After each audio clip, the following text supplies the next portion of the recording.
I mean, this has caused a real buzz online, is the fact that Yamaha have said, sorry, I had to pause there.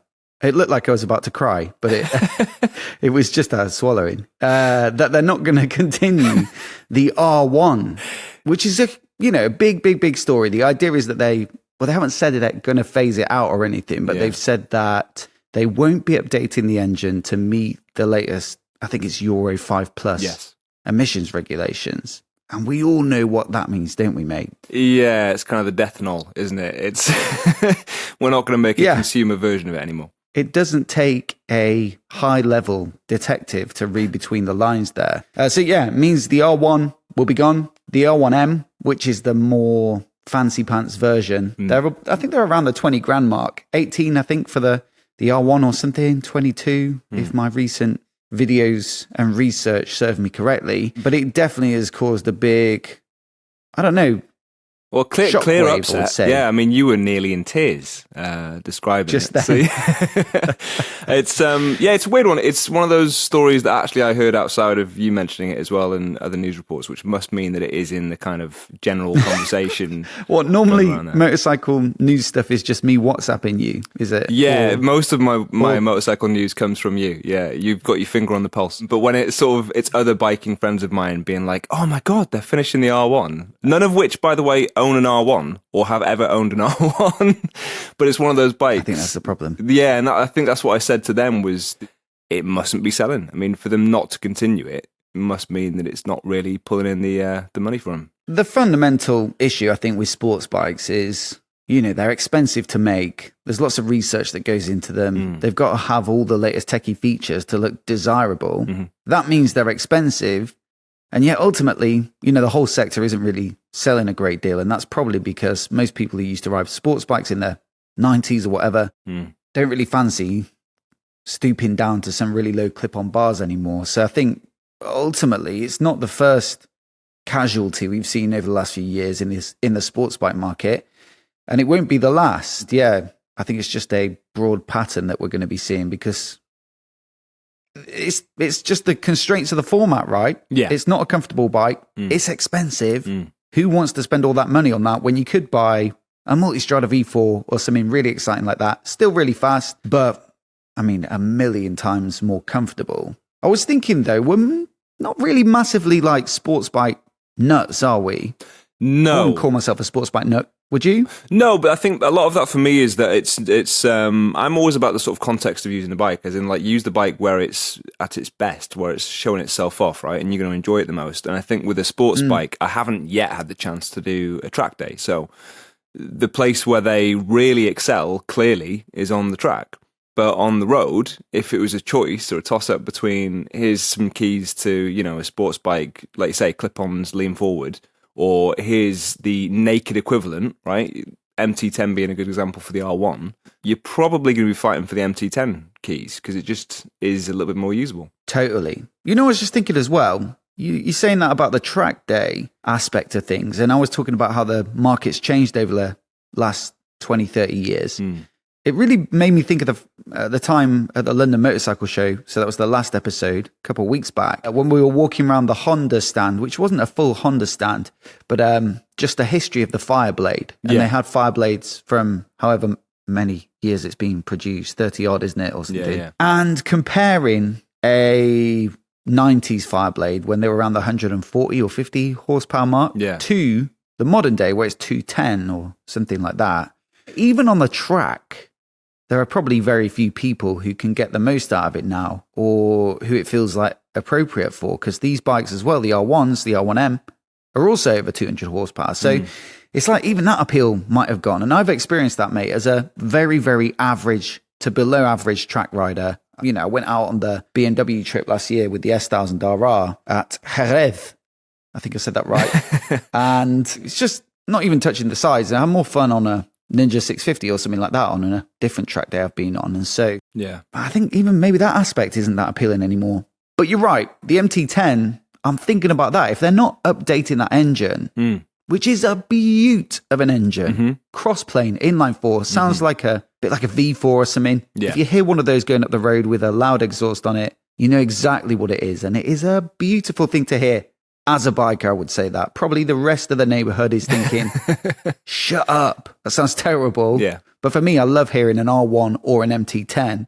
But if they're not updating the engine for the R1, it probably doesn't look that good for the MT10 either. It is a different tune. It is a different tune, yeah. And they can sort of, they've done very clever things in the past where they'll just refine it, they'll do some trickery, normally with the catalytic converter as well to make it sort of meet the standards. I guess it sort of depends on how well the MT10 stands up on its own and how well that one sells. Because if there's a huge market for the MT10, and actually as far as those like bigger, like over 1,000cc naked bikes go, I see more of them than I see of other equivalents, I would say. So maybe there's enough of a market for them to kind of tease that out a little bit more, hopefully, because it is a cool bike. Well, I mean, the MT10, they updated it a year or two back now, maybe a year. And so probably it's got a good few years left in it. And it does run at 160 something horsepower, I think. So maybe they can make it that much cleaner that it's not necessarily an issue.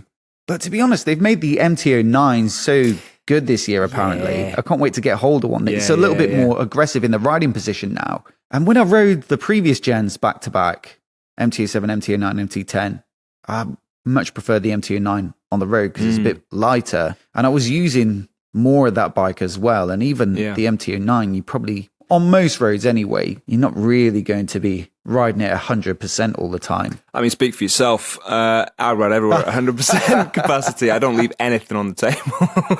No, that's true, man. No, that's why I look so frantic. No, the MT10, that's weird actually. Yeah, I've spoken to a few people where they're like, most people do prefer the MT09. And I think I'm one of the few that actually preferred the MT10 when I rode, and I've ridden both of them. It was a while ago, not since the most recent updates, but I have to admit, I felt more at home on the MT10, which I was very surprised by because I did think the MT09 would be more my comfort zone. That's classic Tim, that. Billy Big Balls. The more power, the better. Yeah, exactly. Yeah. No, I mean, look, the engine is phenomenal. And so I think there was definitely some appeal in the sound and feel of that engine and the sort of effortlessness of how quick it goes. I do get some of that super naked appeal, but it just felt a bit big to me once you've threaded the MT09 around a few lanes. And then I did the exact same route on the MT10. I was like, yeah, it's got more power and that makes a bigger bike, but I feel like I'm losing something in agility. But I'm not sure, I'm not trying to convince you. I respect your stance. It's got me thinking though about like all the other engines that might be on the way out. I feel a bit glum about it. Maybe you can cheer me up. I can hear that, in your voice. You do sound a little bit morose. Well, it's like the best engines on the market are the ones that are a bit weird. Yeah. Like a cross-plane inline four. Yeah, you know, it's the only one really. Yes. And it got me thinking about like the Rocket 3 with a 2.5 litre inline triple that's more appropriate realistically for a car than a motorcycle. Yes. What else? Like the Goldwings Flat 6. Always been a big fan of that. Yeah. But massive, 1.8 litres. Probably quite a lot of effort to update it, to keep it emissions compliant. I've noted down here the Ducati V4s, engines like that, given that they're not the most fuel efficient, those engines. If you compare a Multistrada, a Panigale V4, a Street Fighter V4, all those bikes to the closest equivalent from another manufacturer, they're almost always a bit more thirsty. But you kind of accept that because you're going to get better performance. But in terms of like cleanliness of their output, it's probably not great. No. And that's got me worried because effectively what it means is some of these more exciting engines that make motorcycles varied and weird and wonderful, they might be making way for more, let's say, vanilla parallel twins and things like that. Yeah. Which we've got loads of. I mean, thankfully the MT09 is at least a triple. Yeah. So there aren't as many of those on the market, but I just hope that the more, I don't know, wacky and daring engines. Daring's a good way of putting it. Yeah, I mean, a lot of them are an exercise in excess, aren't they? They are, look at what we can do. I mean, you're talking sort of Billy Big Bollocks. That's a manufacturer flexing. Because you don't need to make a 2.3 litre 3-cylinder. You just don't need to to do that, right? I think it's like perhaps Hail Mary, or a last hurrah. Yeah. Gosh, I got to go and buy one. Quick. The counterpoint is hopefully more exciting but cleaner. I say in air quotes because I'm not fully versed on like the entire CO2 output or whatever of the manufacturing process of electric bikes. But that side of things, electrics, hybrids and that sort of stuff, you would hope as these more exciting engines get phased out, maybe more exciting stuff would be coming in at that end, but I'm just not feeling that at the moment. Like Triumph did that cool looking speed triple that was electric. They did a sort of research partnership. Looked amazing, but it was just a prototype. Ducati, they're making the Moto e-bikes for the race series, the electric race series, but there's no production equivalent.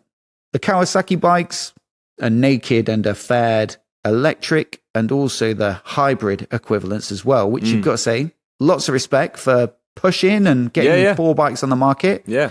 But ultimately, they're all, I don't know, commuter type bikes, really, aren't they? Some of them are, yeah. I think, and we've said this before, but maybe the ones that will hit the market and do the best, and therefore get the most investment, will be this sort of, in air quotes again, boring commuter bikes, those sorts of things, just to sort of get you A to B. And maybe they'll do a couple of, just for the sake of showing off and flexing, do some slightly more exciting bikes, possibly. But perhaps, it's dictated by the market, mate. I mean, obviously, it's great to go and show what you can do, and a lot of them will do that, and that's what sort of prototypes are for.